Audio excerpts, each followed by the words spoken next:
Le 7-9, France Bleu Héros. France Bleu Héros. Elle est là pour nous faire du bien chaque samedi avec de bonnes adresses dans le Biterrois. C'est Sylvie Marletta. Qu'as-tu donc dans ton panier? C'est la question qu'on lui pose de façon hebdomadaire. Bonjour Sylvie. Bonjour Guy, bonjour à tous. On va où? Eh bien ce matin je vous emmène découvrir les jardins de Julia à la sortie de Béziers sur la route de Maraussan. Et c'est Julien Bugon, maraîcher et créateur des jardins de Julia, qui m'accueille.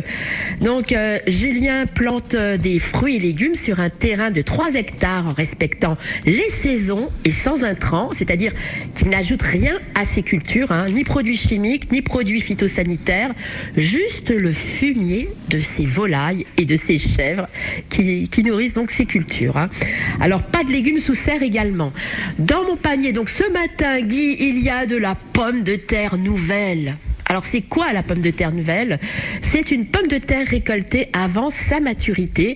On les trouve le plus souvent sur les étals de mi-juin à fin juillet. Pour les préparer, inutile de les éplucher.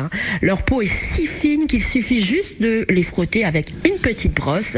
Sa chair est fondante, douce et légèrement sucrée. À la vapeur, vous pourrez la déguster accompagnée d'aïoli, un plat simple et savoureux. Vous pouvez également poêler ou passer au four vos pommes de terre nouvelles à l'huile d'olive avec du romarin, et dans l'assiette vous ajoutez de la fleur de sel. Oui. C'est très très bon pour accompagner vos viandes ou vos poissons. Alors attention, côté conservation, les pommes de terre nouvelles, elles ne doivent pas dépasser 5 jours dans le bac à légumes. D'accord. Elles sont elles sont plus fragiles que les pommes de terre classiques.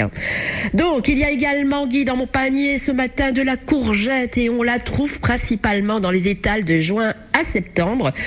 Inutile de les éplucher, la peau elle est fine, elle est riche en vitamines, ce serait dommage de s'en priver. Côté préparation, vous pouvez l'émincer en tranches fines, la couper en julienne, en dés ou même en tagliatelle avec un économe. Poêler donc la courgette avec des oignons, c'est simple et c'est délicieux.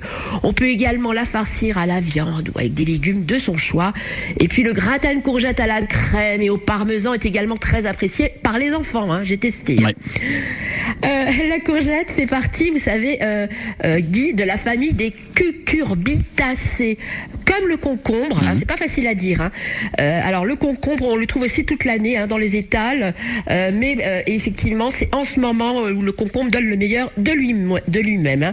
Alors pour moi, c'est vraiment le légume fraîcheur de l'été, en soupe froide, mais aussi en tzatziki, avec du yaourt, de l'ail, du citron et de la menthe. C'est un vrai régal.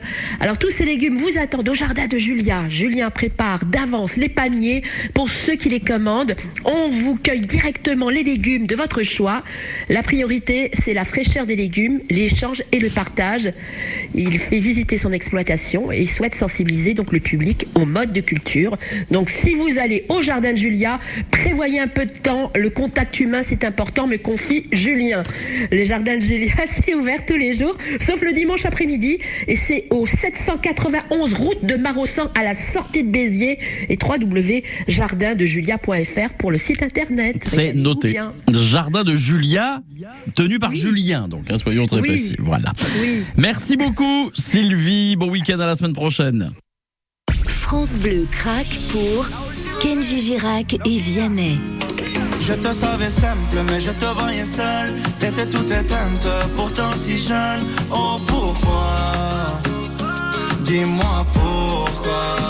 Je te fais la promesse d'une vie de lumière et que tombe la neige. Kenji Girac et Vianney, le feu, en ce moment dans votre playlist 100% France Bleu. Bonjour, c'est Willy Rovelli.